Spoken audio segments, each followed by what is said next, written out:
Eco ओंकार सतनाम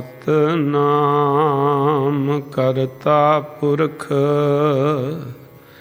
निर्भओ निर्वैर अकाल मूरत अजूनी सैभं गुर प्रसाद।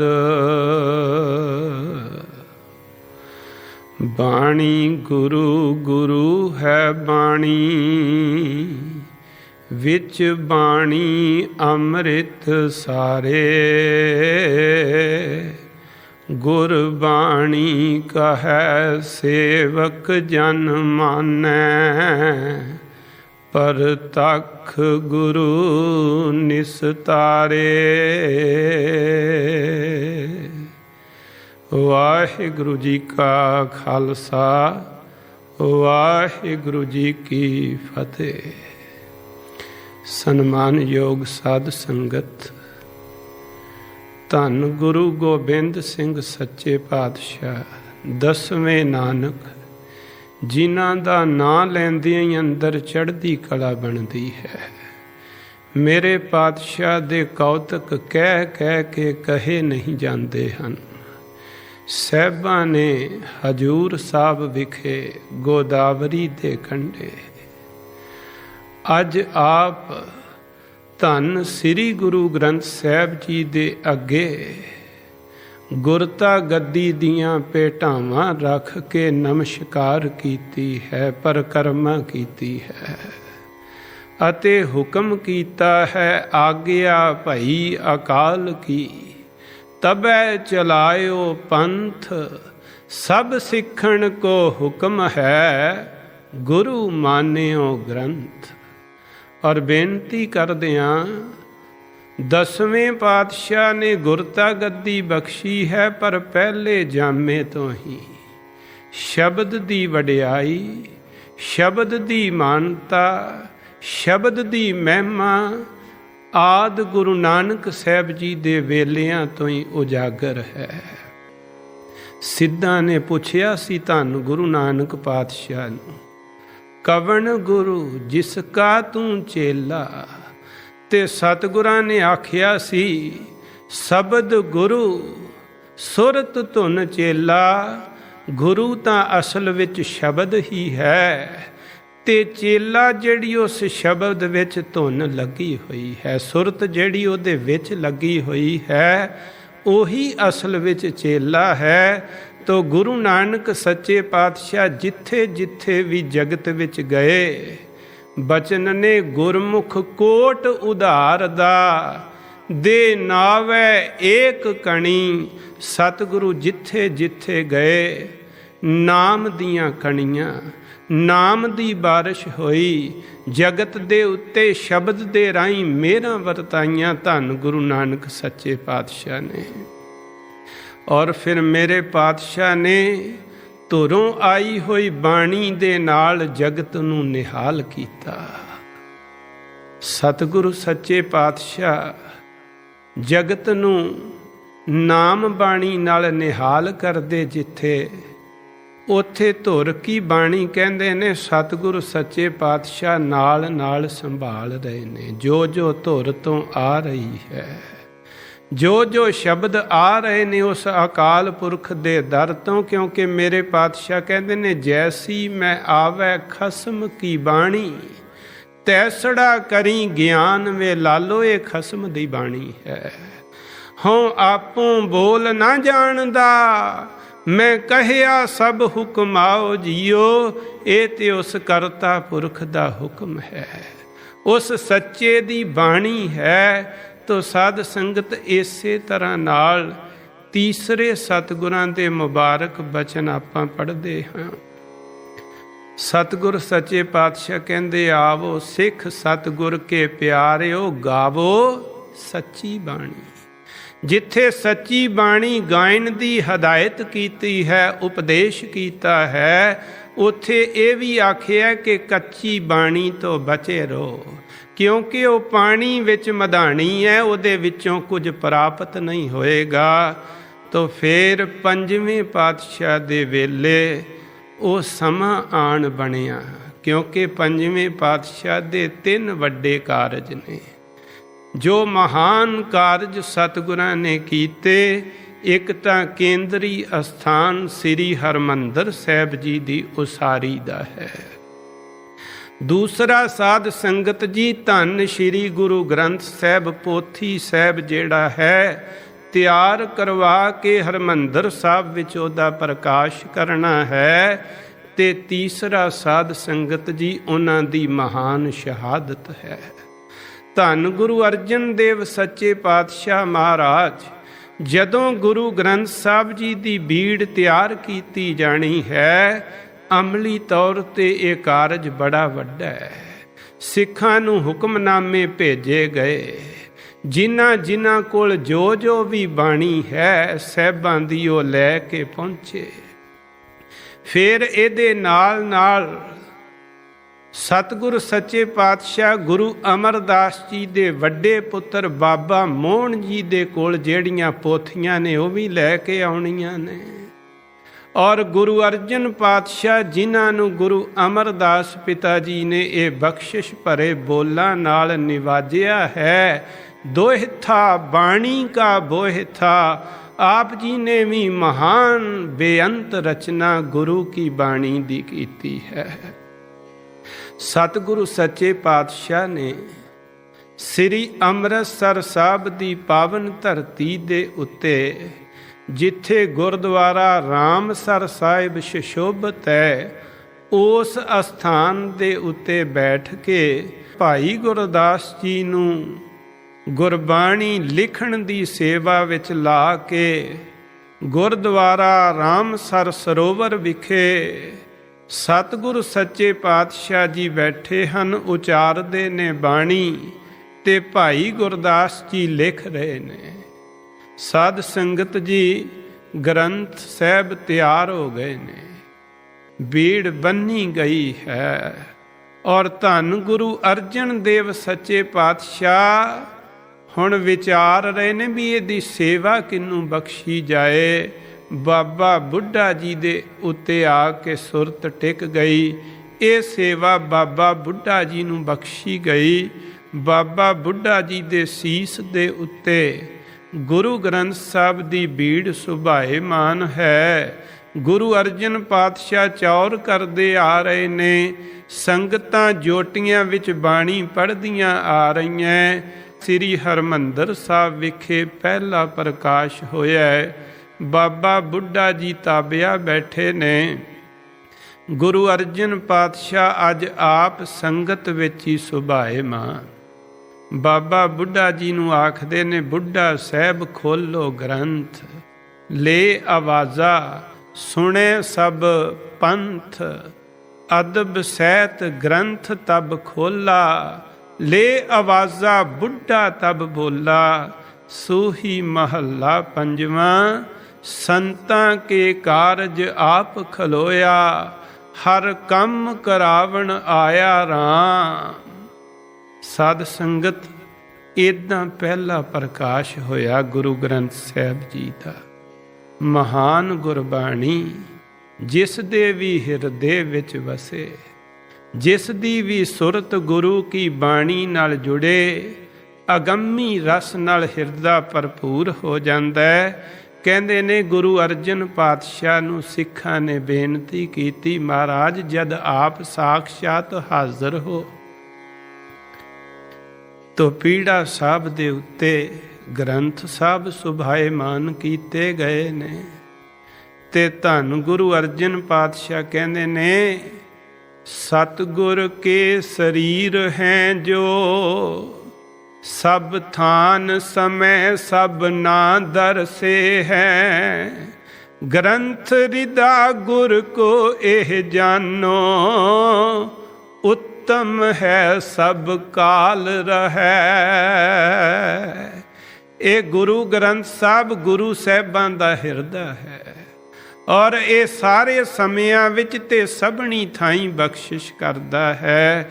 ਤੋ ਸਾਧ ਸੰਗਤ 1604 ਦੇ ਵਿੱਚ ਪਹਿਲਾ ਪ੍ਰਕਾਸ਼ ਹੁੰਦਾ ਹੈ ਤੇ 1708 ਦੇ ਵਿੱਚ ਗੁਰਤਾ ਗੱਦੀ ਦੀ ਬਖਸ਼ਿਸ਼ ਹੁੰਦੀ ਹੈ। ਆ ਵਿਚਕਾਰ 100 ਤੇ 4 ਸਾਲ ਦਾ ਸਮਾਂ ਬਣਦਾ ਹੈ। ਗੁਰੂ ਕੇ ਸਿੱਖ ਪਹਿਲੇ ਜਾਮੇ ਤੋਂ ਹੀ ਗੁਰੂ ਦੀ ਬਾਣੀ ਦਾ ਵੱਡਾ ਅਦਬ ਕਰਦੇ ਨੇ। ਸਾਧ ਸੰਗਤ ਸਤਿਗੁਰੂ ਉਹਨਾਂ ਸਿੱਖਾਂ ਨੂੰ ਸਨਮਾਨ ਦਿੰਦੇ ਨੇ, ਮਾਣ ਦਿੰਦੇ ਨੇ, ਨਾਲੇ ਅਨੇਕਾਂ ਸਿੱਖਾਂ ਨੂੰ ਕਹਿੰਦੇ ਨੇ ਵੀ ਇਹ ਸੇਵਾ ਕਰੋ, ਤੁਹਾਡੇ ਹੱਥ ਸਫਲੇ ਹੋ ਜਾਣਗੇ। ਆਪਣੇ ਹੱਥਾਂ ਨਾਲ ਗੁਰਬਾਣੀ ਦੀਆਂ ਪੋਥੀਆਂ ਲਿਖ ਲਿਖ ਕੇ ਪੜ੍ਹੇ ਹੋਏ ਸਿਆਣੇ ਸਿੱਖ ਜਿਹੜੇ ਲਿਖਣ ਕਲਾ ਵਿੱਚ ਮਾਹਰ ਨੇ, ਉਹ ਗੁਰਬਾਣੀ ਦੀਆਂ ਪੋਥੀਆਂ ਲਿਖ ਲਿਖ ਕੇ ਗੁਰੂ ਕੀਆਂ ਸੰਗਤਾਂ ਵਿੱਚ ਵੰਡਦੇ ਨੇ। ਇਹ ਸੇਵਾ ਕਰਦੇ ਨੇ। ਔਰ ਬੇਨਤੀ ਕਰਾਂ, ਇਹ ਜੋ ਗੁਰੂ ਕੀ ਬਾਣੀ ਹੈ, ਇਹ ਬੰਦੇ ਦੇ ਅੰਦਰਲੇ ਖਜ਼ਾਨਿਆਂ ਨੂੰ ਪ੍ਰਗਟ ਕਰਦੀ ਏ। ਗੁਰੂ ਅਰਜਨ ਪਾਤਸ਼ਾਹ ਦੇ ਬਚਨ ਨੇ, ਪਿਉ ਦਾਦੇ ਕਾ ਖੋਲ ਡਿੱਠਾ ਖਜ਼ਾਨਾ, ਤਾਂ ਮੇਰੇ ਮਨ ਭਇਆ ਨਿਧਾਨਾ। ਰਤਨ ਲਾਲ ਜਾ ਕਾ ਕਛੂ ਨ ਮੋਲ, ਭਰੇ ਭੰਡਾਰ ਅਖੂਟ ਅਤੋਲ। ਪਿਓ ਦਾਦੇ ਦੇ ਇਸ ਖਜ਼ਾਨੇ ਨੂੰ ਜਿਸ ਨੇ ਵੀ ਖੋਲ ਕੇ ਵੇਖਿਆ ਹੈ, ਗੁਰਬਾਣੀ ਨੇ ਉਹਦੇ ਅੰਦਰ ਦੇ ਖਜ਼ਾਨਿਆਂ ਨੂੰ ਪ੍ਰਗਟ ਕਰ ਦਿੱਤਾ ਹੈ। ਔਰ ਪੂਰਨ ਸਿੰਘ ਪ੍ਰੋਫੈਸਰ ਕਹਿੰਦੇ ਨੇ, ਇਹ ਅੰਦਰ ਦੀ ਦੌਲਤ ਜਿਸ ਨੂੰ ਨਸੀਬ ਹੋ ਜਾਂਦੀ ਹੈ, ਇਸ ਦੌਲਤ ਦੀ ਵਡਿਆਈ ਇਹ ਹੈ, ਇਹ ਗਰਮੀਆਂ ਵਿੱਚ ਠੰਡ ਦਿੰਦੀ ਹੈ ਔਰ ਸਰਦੀਆਂ ਵਿੱਚ ਇਹ ਨਿੱਘ ਦਿੰਦੀ ਹੈ। ਹੋਰ ਬੇਨਤੀ ਕਰਾਂ, ਅੰਦਰ ਦੇ ਇਹ ਰਤਨ ਜਿਸ ਨੂੰ ਪ੍ਰਾਪਤ ਹੋ ਜਾਂਦੇ ਨੇ, ਉਹਨੂੰ ਅਮੀਰੀ ਵਿੱਚ ਗਰੀਬੀ, ਨਿਮਰਤਾ, ਨਿਰਮਾਣਤਾ ਦਾ ਅਹਿਸਾਸ ਬਣਿਆ ਰਹਿੰਦਾ।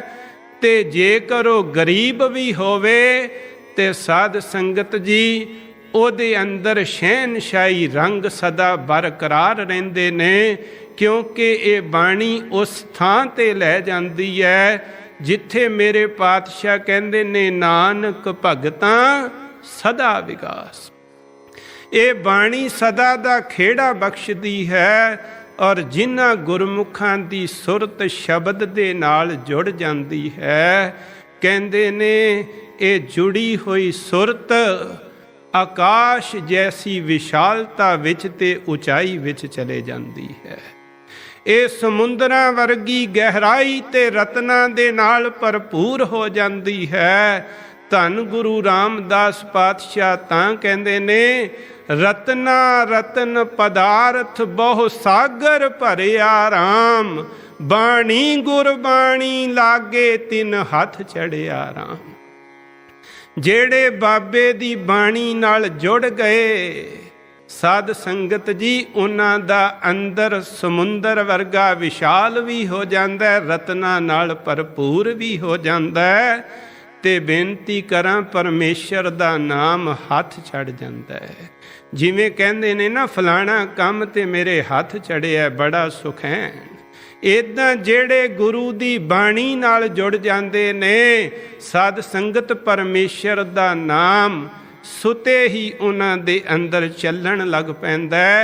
ਇਸ ਲਈ ਮੇਰੇ ਪਾਤਸ਼ਾਹ ਕਹਿੰਦੇ ਨੇ, ਗੁਰਬਾਣੀ ਵਰਤੀ ਜਗ ਅੰਤਰ, ਇਸ ਬਾਣੀ ਤੇ ਹਰ ਨਾਮ ਪਾਏਂਦਾ। ਇਸ ਜਗਤ ਵਿੱਚ ਜਿਸ ਵੀ ਗੁਰਮੁਖ ਪਿਆਰੇ ਦੇ ਹਿਰਦੇ ਵਿੱਚ ਬਾਣੀ ਵਸ ਜਾਏ, ਗੁਰਬਾਣੀ ਟਿਕ ਜਾਏ ਅੰਦਰ, ਤਾਂ ਸਾਧ ਸੰਗਤ ਜੀ ਹਰੀ ਦੇ ਨਾਮ ਦੀ ਪ੍ਰਾਪਤੀ ਹੋ ਜਾਂਦੀ ਹੈ। ਔਰ ਮੇਰੇ ਪਾਤਸ਼ਾਹ ਕਹਿੰਦੇ ਨੇ, ਪਰ ਧਿਆਨ ਰੱਖਣਾ, ਬਾਣੀ ਬਿਰਲੋ ਵਿਚਾਰ ਸੀ, ਵਿਰਲੇ ਵਿਰਲੇ, ਬੜੇ ਵਿਰਲੇ ਵਿਰਲੇ। ਪ੍ਰੋਫੈਸਰ ਪੂਰਨ ਸਿੰਘ ਜੀ ਨੇ ਇੱਕ ਜਗ੍ਹਾ ਲਿਖਿਆ, ਕੀ ਕਰ ਰਹੇ ਹਾਂ? ਕਹਿੰਦੇ, ਸਾਡੀ ਤੇ ਹਾਲਤ ਇੱਦਾਂ ਜਿਵੇਂ ਸਬਜ਼ੀ ਵੇਚਣ ਵਾਲੇ ਨੂੰ ਰਤਨ ਮਿਲ ਗਿਆ ਹੋਵੇ, ਉਹਦੇ ਨਾਲ ਗਾਜਰਾਂ ਮੂਲੀਆਂ ਤੋਲ ਤੋਲ ਕੇ ਵੇਚ ਰਿਹਾ ਬਸ। ਔਰ ਸਾਧ ਸੰਗਤ ਜੀ, ਇੱਕ ਬੜੇ ਹੀ ਗੁਰਮੁਖ ਪਿਆਰੇ ਸੰਤ ਆਤਮਾ, ਜਿਨ੍ਹਾਂ ਨੇ ਅਨੇਕਾਂ ਧਰਮਾਂ ਦਾ ਮੁਤਾਲਿਆ ਵੀ ਕੀਤਾ ਸੀ ਔਰ ਪ੍ਰੈਕਟਿਸ ਵੀ ਕੀਤੀ, ਅਭਿਆਸ ਵੀ ਕੀਤੇ ਹੋਏ ਸੀ, ਪਰ ਕਿਤੋਂ ਪੂਰਨ ਟਿਕਾ, ਕਹਿੰਦੇ ਮੈਨੂੰ ਨਸੀਬ ਨਹੀਂ ਹੋਇਆ। ਕਰਨੀ ਕਰਤਾਰ ਦੀ ਗੁਰਬਾਣੀ ਦੇ ਨਾਲ ਉਹਨਾਂ ਦੀ ਸਾਂਝ ਬਣੀ। ਔਰ ਉਹ ਅਕਸਰ ਕਿਹਾ ਕਰਦੇ ਸੀ, ਕਹਿੰਦੇ ਸੀ ਸਾਨੂੰ ਸਸਤਾ ਕੇ ਇਹ ਗੁਰੂ ਦੀ ਬਾਣੀ ਨਸੀਬ ਹੋਈ ਹੈ। ਅਸੀਂ ਇਸ ਦੀ ਕਦਰੋ ਕੀਮਤ ਜਾਣਦੇ ਹਾਂ। ਤੁਹਾਨੂੰ ਤਾਂ ਮਾਂ ਦੇ ਦੁੱਧ ਨਾਲ ਮਿਲ ਜਾਂਦੀ ਹੈ। ਮੈਂ ਵੇਖਿਆ ਕਈ ਬਿਲਕੁਲ ਇਹਦੀ ਕਦਰੋ ਕੀਮਤ ਹੀ ਨਹੀਂ ਜਾਣਦੇ। ਇਹ ਦੋਵੇਂ ਗੱਲਾਂ ਇਕੱਠੀਆਂ ਨੇ। ਧਰਮਾ ਅਨੰਤ ਸਿੰਘ ਜੀ ਸਾਡੇ ਪੰਥ ਦੀ ਮਹਾਨ ਵਿਦਵਾਨ ਹਸਤੀ ਹੋਏ ਨੇ। ਉਹ ਕਿਹਾ ਕਰਦੇ ਸੀ ਸਾਡੇ ਕਿੱਡੇ ਵੱਡੇ ਭਾਗ ਨੇ। ਪਹਿਲਾਂ ਮਨੁੱਖਾ ਦੇਈ ਮਿਲੀ ਹੈ, ਫਿਰ ਗੁਰੂ ਕੇ ਸਿੱਖਾਂ ਦੇ ਘਰ ਵਿੱਚ ਜਨਮ ਹੋਇਆ, ਤੇ ਸਾਨੂੰ ਜਨਮ ਲੈਂਦਿਆਂ ਹੀ ਕੰਨ ਦੇ ਵਿੱਚ ਵਾਹਿਗੁਰੂ ਦਾ ਮੰਤਰ ਤੇ ਪਵਿੱਤਰ ਬਾਣੀ ਗੁੜਤੀ ਵਿੱਚ ਮਿਲਦੀ ਹੈ। ਸਾਧ ਸੰਗਤ ਦੋਵੇਂ ਗੱਲਾਂ ਨੂੰ ਇਕੱਠਿਆਂ ਜਾਣਨਾ। ਸਤਿਗੁਰੂ ਦਾਤਾ ਜੀ ਕਿਰਪਾ ਕਰਨ ਸਾਡੇ ਅੰਦਰ ਗੁਰਬਾਣੀ ਦਾ ਇਹ ਅਦਬ ਰਵੇ। ਸਾਡੇ ਅੰਦਰ ਗੁਰਬਾਣੀ ਦਾ ਵੱਡਾ ਜਿਹੜਾ ਸਤਿਕਾਰ ਬਣੇ। ਕਿਉਂਕਿ ਸਾਧ ਸੰਗਤ ਸਤਿਕਾਰ ਤੋਂ ਬਿਨਾਂ ਦੋ ਚੀਜ਼ਾਂ ਇਕੱਠੀਆਂ ਨੇ, ਗੁਰੂ ਤੇ ਗ੍ਰੰਥ। ਗੁਰੂ ਗ੍ਰੰਥ ਸਾਹਿਬ ਅਦਬ ਭਾਵਨਾ ਸ਼ਰਧਾ ਨਾਲ ਵੀ ਜਾਣੇ, ਔਰ ਨਾਲ ਨਾਲ ਸਾਧ ਸੰਗਤ ਜੀ ਬਿਰਤੀ ਗਿਆਨ ਵਾਲੀ ਉਸ ਪ੍ਰਾਪਤੀ ਲਈ ਚੱਲਣਾ। ਦੋਵਾਂ ਦਾ ਸਹਿਯੋਗ ਚਾਹੀਦਾ। ਸੰਜੋਗ ਹੋਏਗਾ ਦੋਵਾਂ ਦਾ, ਜੀਵਨ ਦੀ ਖੇਡ ਕਮਾਲ ਹੋ ਜਾਏਗੀ। ਸਾਧ ਸੰਗਤ ਬੇਨਤੀ ਕਰ ਰਿਹਾ, ਮੇਰੇ ਪਾਤਸ਼ਾਹ ਕਹਿੰਦੇ ਬਾਣੀ ਬਿਰਲੋ ਵਿਚਾਰ ਸੀ, ਜੇ ਕੋ ਗੁਰਮੁਖ ਹੋਏ। ਇਹ ਬਾਣੀ ਮਹਾਂਪੁਰਖ ਕੀ ਨਿਜ ਘਰ ਵਾਸਾ ਹੋਏ। ਇਹ ਬਾਣੀ ਮਨੁੱਖ ਨੂੰ ਉਸ ਦੇ ਨਿਜ ਘਰ ਵਿੱਚ, ਅਸਲ ਘਰ ਵਿੱਚ ਲੈ ਜਾਂਦੀ ਹੈ, ਤੇ ਫਿਰ ਅਨੰਤ ਦੇ ਵਿੱਚ ਟਿਕਾ ਦਿੰਦੀ ਹੈ। ਅਬਿਨਾਸੀ ਦੇ ਘਰ ਦੇ ਵਿੱਚ ਟਿਕਾ ਦਿੰਦੀ ਹੈ। ਸਤਿਗੁਰੂ ਕਹਿੰਦੇ ਗੁਰਬਾਣੀ ਇਸ ਜਗ ਮੈਂ ਚਾਨਣ, ਕਰਮ ਵਸੈ ਮਨ ਆਏ।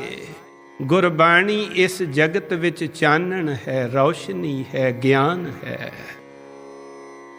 ਔਰ ਮਿਹਰ ਦੇ ਨਾਲ ਹਿਰਦੇ ਵਿੱਚ ਆ ਕੇ ਵਸਦੀ ਹੈ।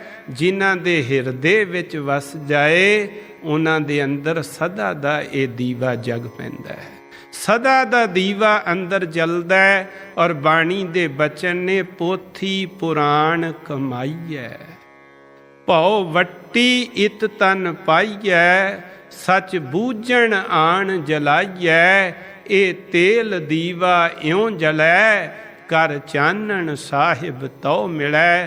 ਖੈਰ ਬੇਨਤੀ ਕਰ ਰਿਹਾ, ਪਹਿਲਾ ਪ੍ਰਕਾਸ਼ ਸ੍ਰੀ ਹਰਿਮੰਦਰ ਸਾਹਿਬ ਵਿਖੇ ਹੋਇਆ, ਤੇ ਫਿਰ ਸਾਧ ਸੰਗਤ ਜੀ 10ਵੇਂ ਜਾਮੇ ਵਿੱਚ, ਕਿਉਂਕਿ ਇਹ ਬੀੜ ਬਾਬਾ ਧੀਰ ਮੱਲ ਜੀ ਨੇ ਸੰਭਾਲ ਲਈ। ਬਾਬਾ ਧੀਰ ਮੱਲ ਜੀ ਦੇ ਕੋਲ ਇਹ ਬੀੜ ਚਲੇ ਗਈ।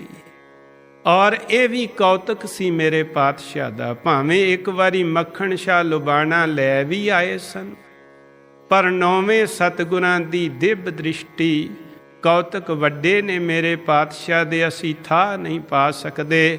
ਸਤਿਗੁਰਾਂ ਨੇ ਵਾਪਸ ਕਰਵਾ ਦਿੱਤੀ। ਤੇ 10ਵੇਂ ਜਾਮੇ ਕਲਗੀਧਰ ਸੱਚੇ ਪਾਤਸ਼ਾਹ ਜਦੋਂ ਦਮਦਮਾ ਸਾਹਿਬ ਦੀ ਪਾਵਨ ਧਰਤੀ ਤੇ ਆਏ। ਦਮਦਮਾ ਸਾਹਿਬ ਪਤਾ ਕਿਉਂ ਆਖਦੇ ਆ?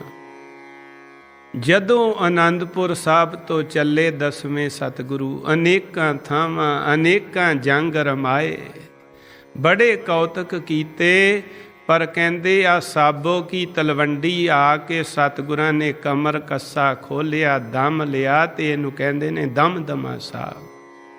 ਇੱਥੇ ਸਤਿਗੁਰੂ ਜੀ ਕਈ ਮਹੀਨੇ ਰਹੇ ਨੇ। ਭਾਈ ਮਣੀ ਸਿੰਘ ਜੀ ਨੂੰ ਬਾਣੀ ਲਿਖਣ ਦੀ ਸੇਵਾ ਸੌਂਪੀ।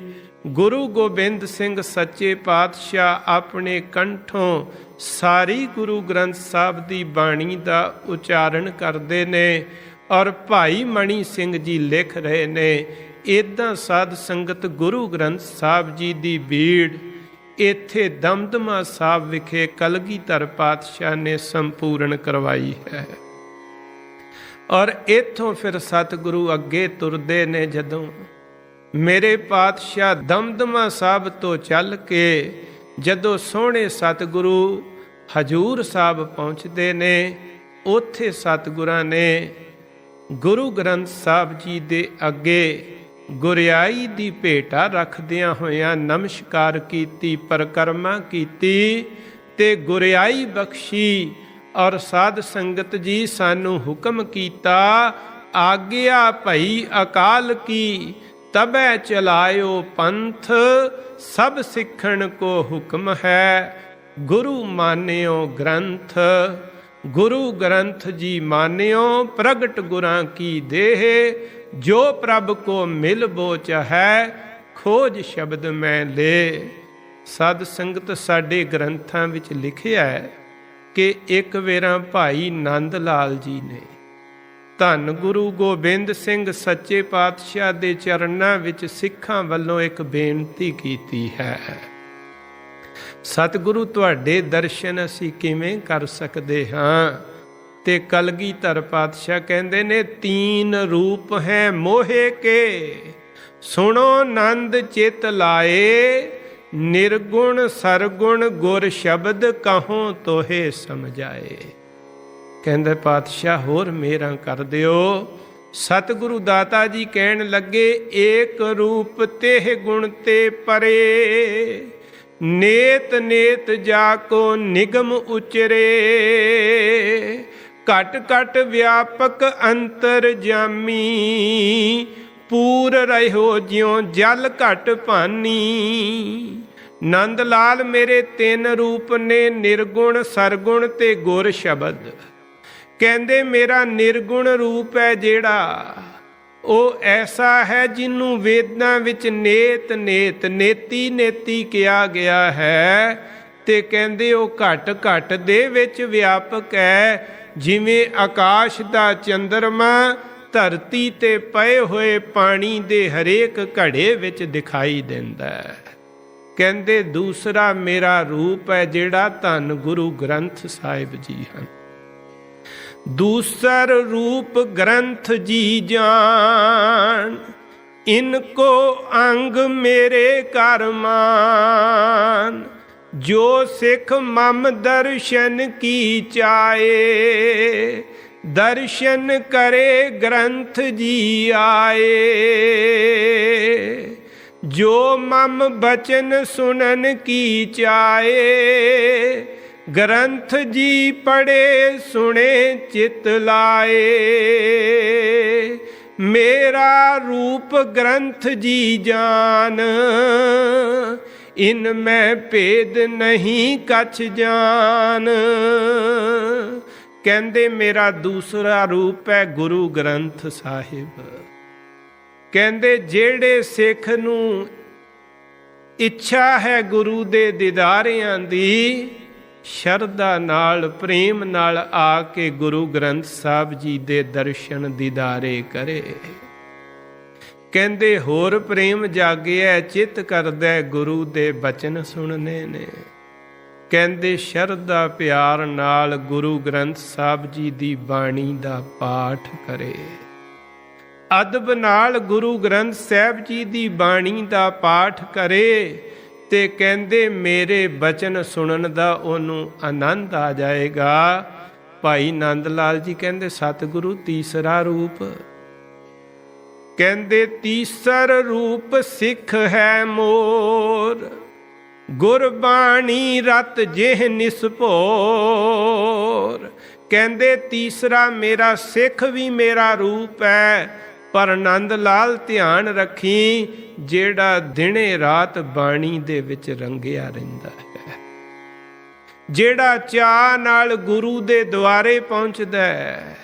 ਗੁਰੂ ਦੁਆਰ ਕਾ ਦਰਸ਼ਨ ਕਰੇ, ਪਰਦਾਰਾ ਕਾ ਤਿਆਗ ਜੋ ਕਰੈ। ਪਰਦਾਰਾ ਦਾ ਤਿਆਗ ਕਰੇ, ਗੁਰੂ ਦੁਆਰ ਦਾ ਚਾਅ ਨਾਲ ਦਰਸ਼ਨ ਕਰੇ।